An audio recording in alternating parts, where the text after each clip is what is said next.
I quit my job and gave myself 2 months to make my first video game, but it was boring and ugly, so yeah, it was bad. So I added rocks and enemies to make the game super hard, and I made it way better. I added super satisfying level ups, and I proudly shared my game with a friend. And here we are, day 25 out of 40, and my game is bad. Yeah, still. No! So welcome aboard! In this video you will see how I made my game actually fun and what happened in the end. Let's go! Okay, so right now I have 2 problems. First, you know it.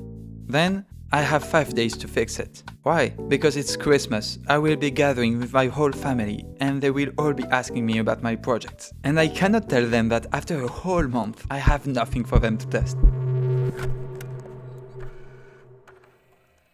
To fix my game, I have to analyze it and identify what's wrong. Here's my prototype. You play Snake and encounter various events that make the game harder and more fun.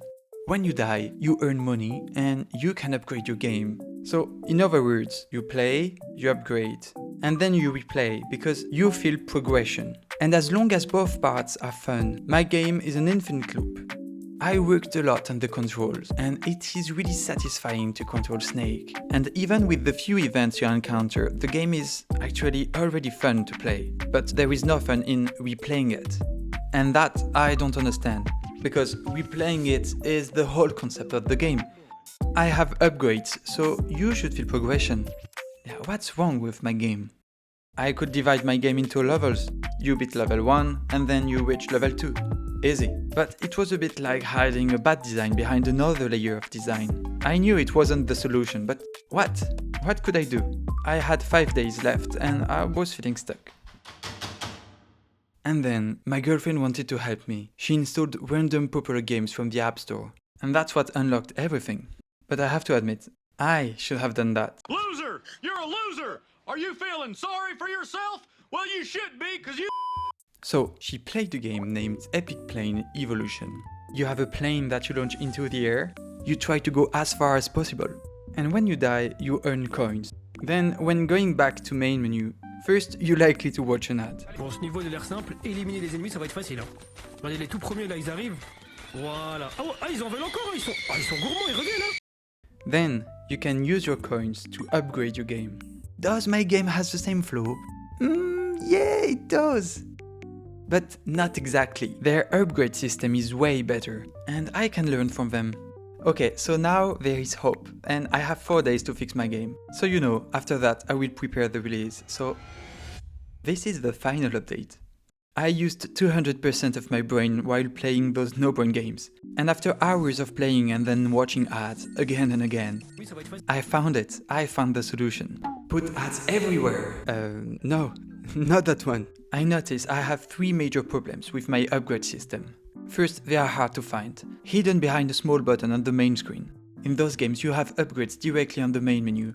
You see them before even playing, and then you see them again right after your game.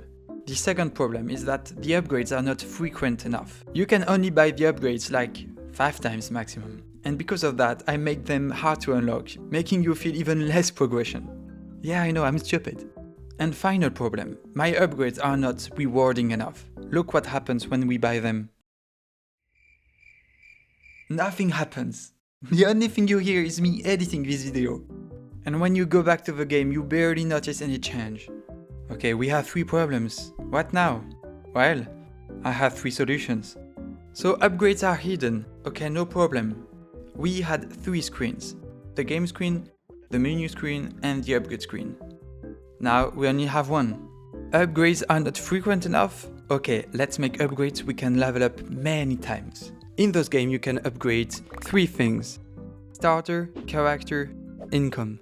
I dropped the grow less upgrade as having a giant snake is part of the fun. Also now we earn coins rather than apples. That way we can add a coin multiplayer upgrade and earn really high and satisfying amount of money. And most of all, we make the grid way smaller, but just for a time because it is now an upgrade. Okay, now we have frequent and rewarding upgrades. We just need to make small adjustments like make it really satisfying when you buy an upgrade. So now it updates directly under your eyes. Look at that! Oh, and I forgot to tell you, I added a new event. flying apples. They flee when you try to reach them. And I did a moving animation for the monster. During that time, I also did no debugging as my code was perfect. No, not even once. On the evening of day 31, the day before Christmas, my game was ready and my mom played it. She wanted to go to bed early, so we only had time for a 5-minute log. She played for more than an hour. Huh? She doesn't play video games, so it wasn't easy for her. But I stayed quiet and did nothing to help her.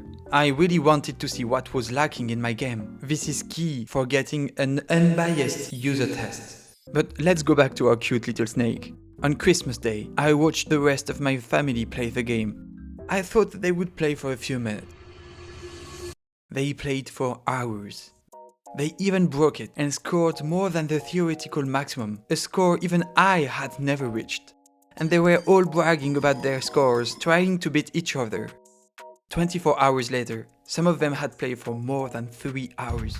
In 4 days, my mom played 11 hours. I know my mom is totally biased, but please let me enjoy the numbers. By watching them, I learned 3 lessons. First, the player is blind. My family played a version of the game with unlimited free coins, but they never found out. Despite the plus icon right here, they never clicked on it. And there is even worse. During the tutorial, you learn how to buy Apple upgrades. What happened? They only bought Apple upgrades. Nothing else before I told them. Second, an enemy doesn't need to be dangerous. I saw players panicking here because of some blue monster far up there.